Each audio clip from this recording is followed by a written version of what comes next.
हरियाणा के अलग अलग इलाकों में युवाओं को नौकरी देने के नाम पर ठगी करने वाली हेडवे प्राइवेट लिमिटेड कंपनी के यमुनानगर कार्यालय में आर्थिक अपराध शाखा यमुनानगर ने छापेमारी करके वहां से 3 युवकों को गिरफ्तार किया, जबकि कंपनी के दस्तावेज भी जब्त कर लिए गए हैं। आर्थिक अपराध शाखा की प्रमुख सोमवती ने बताया कि कल कुछ युवक पुलिस अधीक्षक के सामने पेश हुए थे और उनसे नौकरी के नाम पर ठगी की गई बताया था। विज्ञापन दिया गया था कि 25 से 30 हज़ार रुपये की आमदनी होगी। उन्होंने बताया कि उनसे 20-20 हज़ार रुपये लिए गए। कंपनी ज्वाइन कराई गई, ट्रेनिंग भी दी गई। जब उनसे काम नहीं हुआ तो उन्होंने अपने पैसे वापस मांगे, लेकिन कंपनी ने पैसे वापस देने से मना कर दिया और उन्हें डराया धमकाया कि कुछ भी किसी को बताया तो अच्छा नहीं होगा। उन्होंने बताया कि कंपनी के कार्यालय से काफ़ी सामान बरामद हुआ है। साथ ही उन्होंने जानकारी दी कि यह कंपनी हरियाणा के भिवानी, करनाल में भी इस तरह के कार्यालय खोले थे, जहां पर इन्होंने ठगी की और वहां से फरार हो गए। अब इन्होंने यमुनानगर, शाहबाद, नारायणगढ़ में कार्यालय खोले हैं। उन्होंने बताया कि मनी सर्कुलेशन पर प्रतिबंध है, लेकिन इसके बावजूद यह लोग इसका उल्लंघन कर रहे हैं। आगे की कार्रवाई की जा रही है।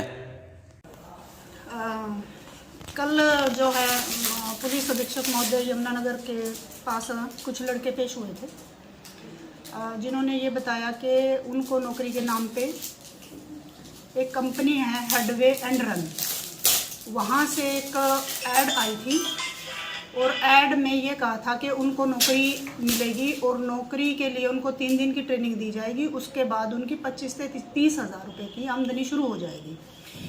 तो उन्होंने इस कंपनी को ज्वाइन करा। ज्वाइन करने के बाद एक जो मनी सर्कुलेटिंग स्कीम जो सरकार ने बैन की हुई है, उस तरह से हेडवे कंपनी ने इन अपने रिकॉर्ड में करीब जो है 50 लड़के हैं, लेकिन अंदाज़ा ये है कि हज़ारों में जो है लड़कों को इन्होंने ज्वाइन कराया और एक मनी सर्कुलेटिंग जो स्कीम है उसके तहत इन्होंने इनसे पैसे लिए हैं। जैसे एक कैंडिडेट को ज्वाइन कराया तो 20 हज़ार ले लिए, 20 हज़ार की उनको शॉपिंग कराई है। फिर आगे नंबर जो है एक पिरामिड स्कीम जो बोलते हैं, जिसको पिरामिड स्कीम के तहत जो है इनको ज्वाइन कराते हैं और उनसे आगे ये बिजनेस स्टार्ट करवाते हैं।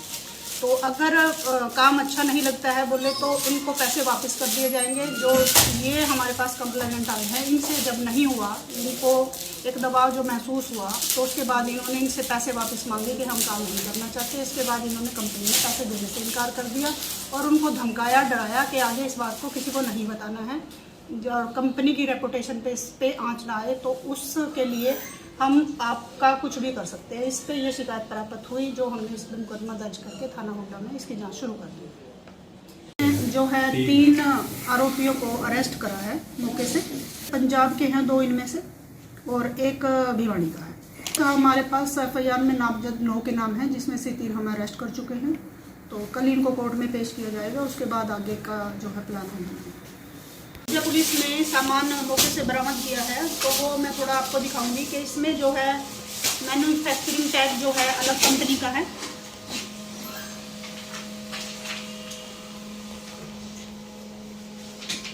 और इसमें जब ये सेलिंग करते हैं तो ऐसे ये ब्रोप्रो कंपनी के नाम से इसका जो है टैग चेंज करके सेल में इसको लगाते हैं। और इनके प्राइस इतने हाई रखे हुए हैं कि एक नज़र में देख के नहीं लगता है कि इनका प्राइस इतना होगा। कंपनी का नाम हेडवे प्राइवेट लिमिटेड है। तो हमें 3-3.5 साल हो गए काम करते हुए। तो जैसा ट्रेनिंग हमें दिया गया है वैसे ही हमने ट्रेनिंग दिया। कोई अपने पास से तो कुछ किया नहीं। तरीका सर ट्रेनिंग देते 3 दिन की, हाँ मार्केटिंग की नॉलेज देते हैं उसके अंदर। उसके बाद कोई भी आता है जो लड़का ज्वाइन करता है, तो ज्वाइन करने के बाद वो परचेज करता है। तो जितना परचेज करता है उतना बदले में उसको स्टॉक मिल जाता है और फिर उसको आगे सेल करता है तो उसको प्रॉफिट मिलता है। कितने? जब मैंने ज्वाइनिंग किया था तो मेरी आईडी लगी थी। इससे पहले मैं कंपनी में काम करता था, वहाँ पे मैंने 50 हज़ार रुपये दिया था। नहीं लेते सर, वो कंपनी से शॉपिंग करते हैं, हम किसी से कोई पैसा नहीं लेते। नहीं, आपको पता है ये बैन है, सरकार ने रोका हुआ है इस तरह का बिजनेस? नहीं सर, हमें ऐसा नहीं पता।